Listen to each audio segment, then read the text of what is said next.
There has been a resurrection with American car companies over the last couple of years. Ford and GM have had some great selling products. Most people would be surprised to know that Chrysler is actually one of the fastest growing car companies in Canada.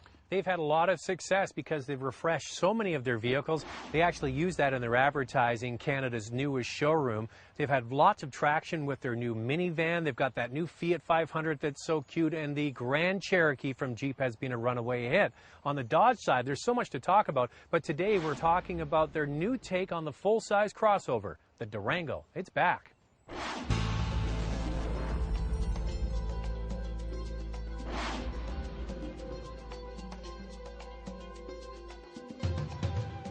Dodge has a new design approach. It's to move Dodge into a driver's brand with upscale amenities that average people can afford. The Durango is no longer a traditional SUV built off a pickup truck platform. In fact, the Jeep Grand Cherokee and this Durango have the same underpinnings as the new Mercedes ML and GL crossovers.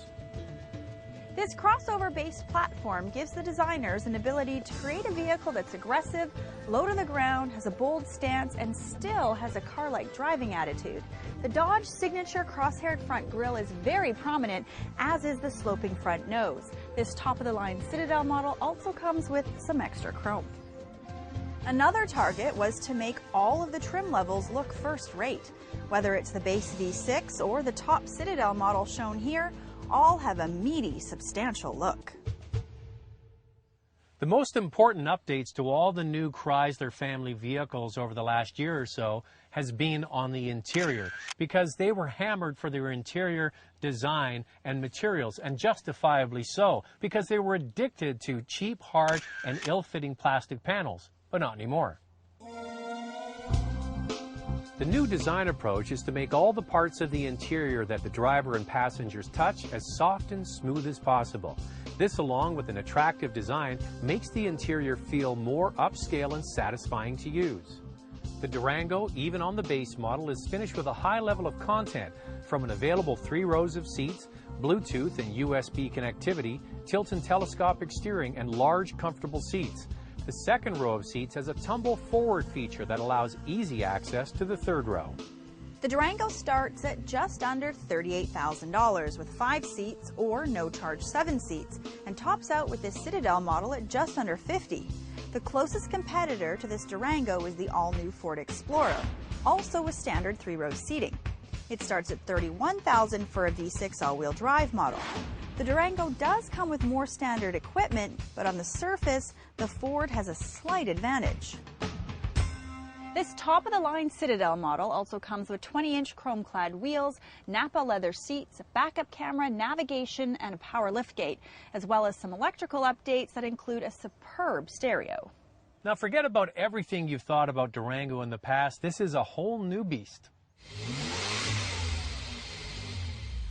The Durango fits nicely into several categories. First, because it has the option to seat 7 passengers, it fits right into the middle of the pack with the full-size crossovers, such as the Chevy Traverse and the Ford Flex and Explorer. Second, because the interior is very luxurious, it almost feels like you're driving a luxury vehicle.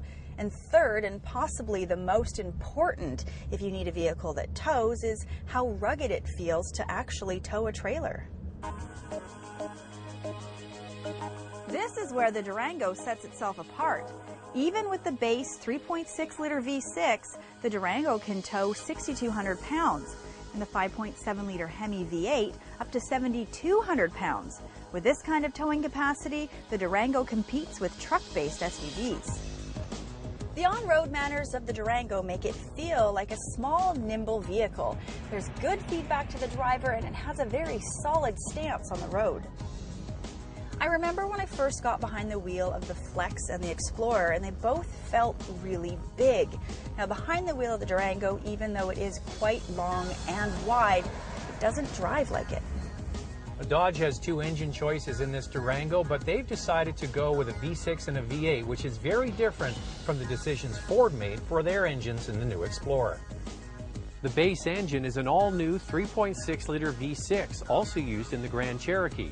It puts out a respectable 290 horsepower and does a good job in both the Cherokee and this Durango. The second is the legendary 5.7-liter Hemi V8 with 360 horsepower.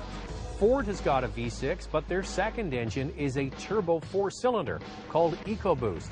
For power seekers, the Hemi holds a lot of appeal. This Durango is very smooth, refined, and quiet, but it's also connected to the road.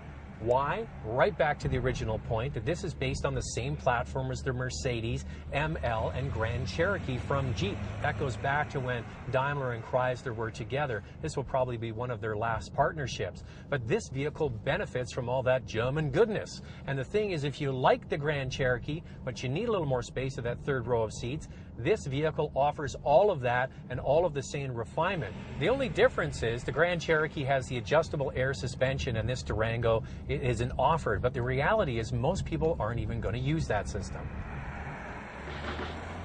So Zach, do you think that this new Durango is a full-size option? I do. The previous Durango was not a great vehicle. This new one is so much better.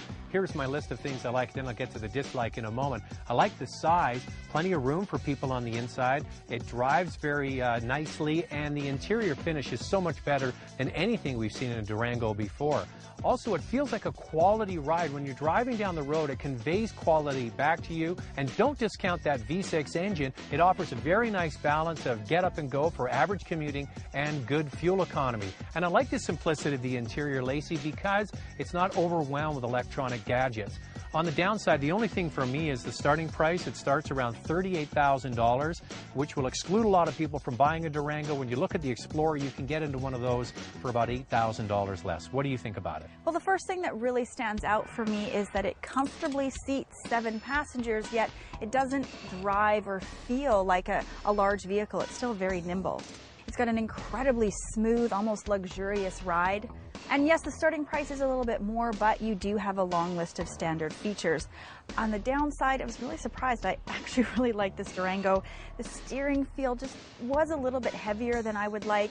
And you know what? I just can't quite put my finger on it, but the interior of the Durango for me is a little bit plain and almost too simple. I much prefer the Ford products. It's just a little bit more showbiz.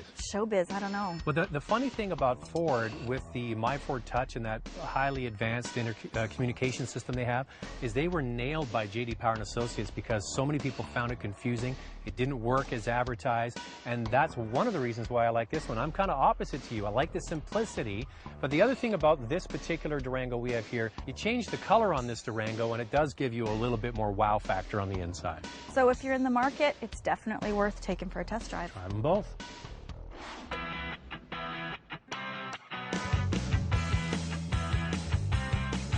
See all the new Chrysler products by visiting our website.